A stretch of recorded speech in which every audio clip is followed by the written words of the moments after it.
Good morning મિત્રો. આજની સવારની પ્રેમી સલામ, જય મસીહ કી.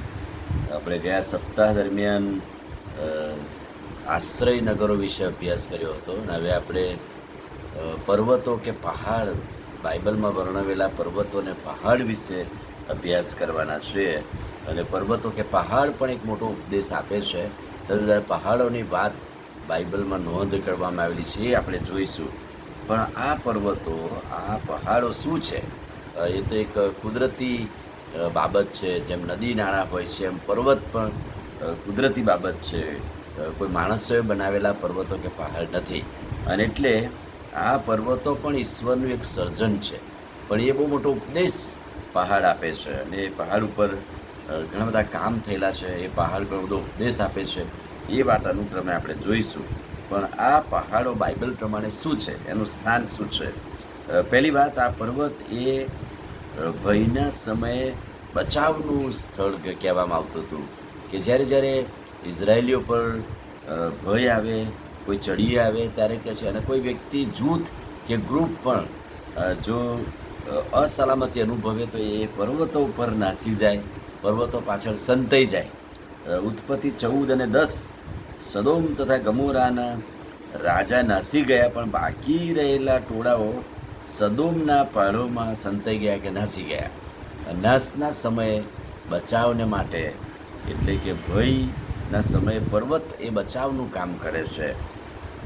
બીજી વાત, ગીતશાસ્ત્ર 125:2, તેનાથી દેશનું રક્ષણ થાય છે. જેમ યરૂશાલેમની આસપાસ પર્વતો આવેલા છે, તેમ આ સમયથી તે સર્વકાળ સુધી પોતાના લોકની આસપાસ યહોવા છે. યરૂશાલેમના પર્વતોની વાત કરીને પ્રભુ એ આપણી સલામતી છે એવું બતાવે છે. ન્યાયાધીશ 6 અને 2, ન્યાયાધીશનો 6 અધ્યાય, બીજું વચન, જ્યારે મિદ્યાનીઓ ઇઝરાયેલીઓ પર ચડી આવ્યા ત્યારે તેમણે પર્વતોમાં, કોતરો અને ગુફાઓમાં નાસી જઈને સલામતી અનુભવી. માથથી 24 અને 16, ત્યાં અંતના સમયે જેઓ યહૂદિયામાં હોય તેઓએ પહાડ પર નાસી જવું, બચાવને માટે, સંતાઈ જવાને માટે એ પહાડ એ બહુ અગત્યનો છે. હિબ્રુ 11:38 પ્રભુનું વચન કહે છે કે સતાવણીના સમયે ઘણા રાજાઓ પહાડો, ગુફાઓ અને એની અંદર નાસી ગયા, સંતાઈ ગયા, બચી ગયા. આપણા પ્રભુ ઈસુ ખ્રિસ્તે માથેની સુવાર્તા 5મો અધ્યાય અને 1લું વચન, પહાડ પર ચડીને ઉપદેશ આપ્યો, સંદેશ આપ્યો. એટલે કે પહાડ એ ઊંચું સ્થાન દર્શાવે છે અને એની ઉપર ચડીને પ્રભુએ ભાષણ કર્યું. નિર્ગમન 3 અને 1, મૂસા પોતાના સસરાના ઘેટા સાચવતો હતો ત્યારે દેવના પર્વત હોરેબ આગળ આવેલો. એટલે કે પર્વતો ઉપર લીલું ઘાસ હોય અને એ ઘાસને કારણે ઘેટા ચરાવવામાં આવતા હતા અને ઘાસચારો પૂરો પાડવામાં આવતો હતો.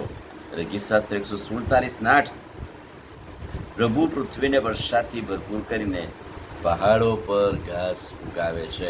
એટલે પહાડ એ ઘાસચારો પણ પૂરો પાડે છે. એટલે કે ઘાસચારા માટે પણ પહાડ પર ઘણા બધા લોકો પોતાના ઘેટાને ચરાવવા લઈ જતા હતા. આમીન પ્રાર્થના કરી. વાલા પ્રભુ, આજે સવારે તમારા અદ્ભુત ને પવિત્ર વચન માટે આભાર. પહાડ એ અમને બહુ મોટો ઉપદેશ આપે છે. પર્વતો ઉપર તમે તમારું સામ્રાજ્ય પ્રગટ કરેલું અને જુદા જુદા પર્વતો પર કે પહાડો પર વચન સમજવા મારી મદદ કરજો. પ્રભુ ઈસુના નામમાં માંગીએ છીએ, સાંભળો ને માન્ય કરો. આમીન. God bless you.